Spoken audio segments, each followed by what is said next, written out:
As part of this visit, namely in the fields of sports, library services, and industry, there is also significant collaboration between our two nations on issues pertaining to human rights, issues that have to do with women, peace, and security. Our bilateral relations are underpinned more strongly by trade and investment, promotion and facilitation. And I look forward to today's discussions around deepening reciprocal trade and investment on issues which are impacting on our relationship. As for ourselves, we are doing a great deal to grow our economy, underpinned by our economic reconstruction and recovery plan to drive economic growth and job creation. And agriculture is one of the catalytic sectors that we've identified in our plan, and we look forward to engaging with Spain on several important issues that are affecting our agricultural exports into the European Union. During our tete-a-tete, we touched on this a little bit, and I was very pleased that you expressed a very positive disposition to addressing the issues that are arising in our trade relations, and we will talk about this a little bit after our friends from the media have left. Our goal is to reach mutually acceptable solutions, which you and I support, that will underpin the way we work, but that will also be supported by principles of fairness and transparency. So today's discussion provides us with an opportunity to exchange views, also on some of the shifting global dynamics which you and I touched on, and how we can work together to address some of these global challenges, including on our own continent, Africa. As the countries of the world, we are left with just 8 years in which we must meet the Sustainable Development Goals that were outlined in the UN 2030 Agenda for Sustainable Growth. I must also express our deep gratitude to Spain for coming to the support of African countries during the COVID pandemic. At its very height, you are one of those countries that provided support, practical support, in the form of vaccines that you made available, but also in the form of resources, funding that you also made available. And so we are particularly pleased with that and have a very, very positive approach to yourselves, because you are a friend and you came to our assistance. And I also wish to thank you for supporting our proposal, the South Africa and India, to the World Trade Organization for a temporary waiver of the TRIPS agreement to enable equitable access to vaccines and other critical medical supplies. You were one of those countries in Europe that came out at a very early stage, full support of the position that we put forward. So we are particularly pleased with that, and of course you supported various efforts in COVAX by also helping to give finance in that. So we are pleased to have you here, Mr. President, and I look forward to our other discussions. And when it comes to other various conflicts, we as South Africa want to see a UN-led mediation process in various conflicts on our continent, as well as in other parts of the world, which we will also talk about. So I conclude, Mr. President, by saying you're welcome to our beautiful country. And much as your visit is a rather short visit, we look forward to having you come to South Africa once again in the future. And I now invite you, Mr. President, just to make your remarks before we are able to engage in our discussions. Thank you. Thank you very much, Mr. President. It is indeed an honor being here in South Africa with you, with the government. Thank you for your hospitality and your kind words. I was reading that this is the first official visit of the Spanish Prime Minister since early 90s,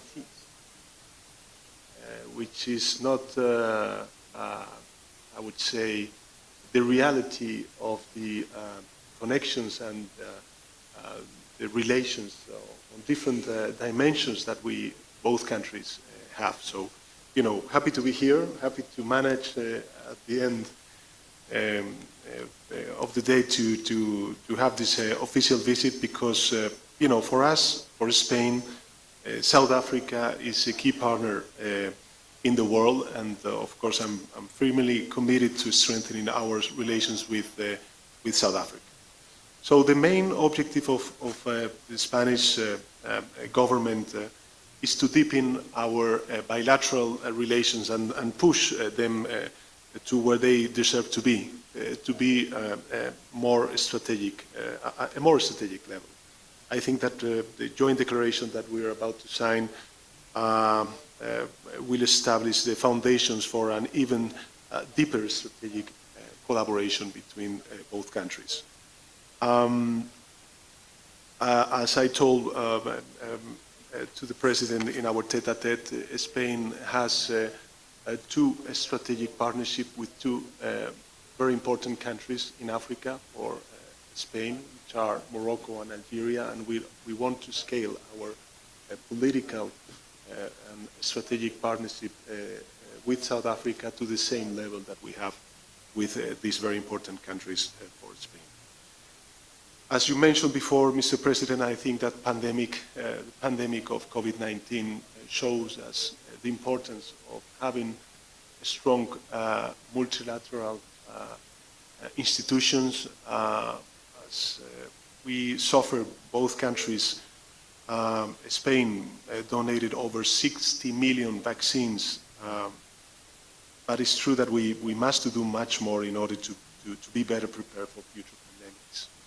And in this regard, I'm also very, supportive of your, let's say, proposal together with India to waive the trips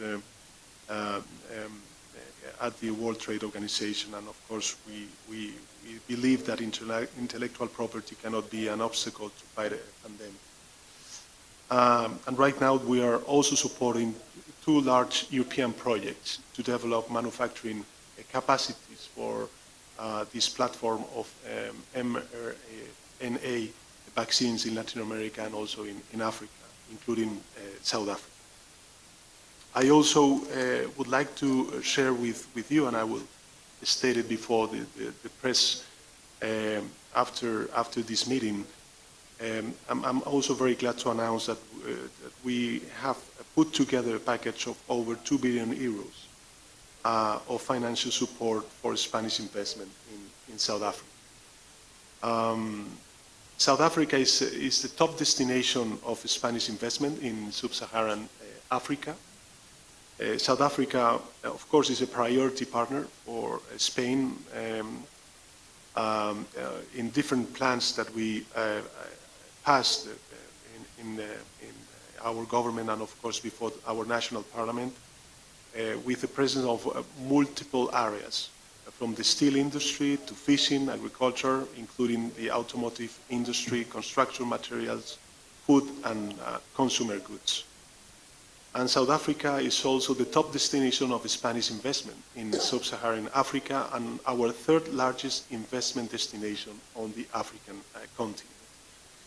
Spanish investments have generated more than 15,000 direct jobs in the country and approximately 30,000 indirect jobs. and Spanish companies can contribute, we believe, to the sustainable development of South Africa by increasing their business presence in your priority sectors, including, of course, renewable energies, infrastructure of water and sanitation. And finally, I would like to add to what President Ramaphosa said, that we, in our tete-a-tete, had a conversation regarding the COP27 and the need to move forward in order to face this human global challenge that represents climate change. I was sharing with President Ramaphosa that Spain, as many other countries in Africa, but worldwide, is suffering, especially this year, waves, droughts are impacting negatively in our agricultural sector. And of course, we share the main concern that South Africa and other countries in Africa face when we speak about climate change. So I think that COP27 must deliver, and we are going to work together, both governments, in order to deliver in this very important summit. So just to conclude by saying that one thing that I really appreciate from President Ramaphosa and, of course, South Africa as a country is the constructive approach that always you have when we speak about how to move forward and overcome conflicts in the region and, of course, across the world. And I can tell you, Mr. President, that, of course, from our side, Spain, we have the same constructive approach. It's important to highlight the need for peace and the need for diplomatic action instead of war or to froze different conflicts that are affecting the world, especially different regions that affect, at the end of the day, South Africa or Spain. So happy to be here, Mr. President. I'm looking forward to strengthening this collaboration together with the government. Thank you. Thank you. Thank you so much. I usually find that at this time, just around 12 o'clock, and I don't know what happens in your country, they call it siesta time or whatever. I find that members of the media around this time want to take time off to go and rest. So we should allow them to do that. So they want to have a little moment to go and rest, and so we will enable them to do that while we continue to work. So you are now free to go and rest a little bit.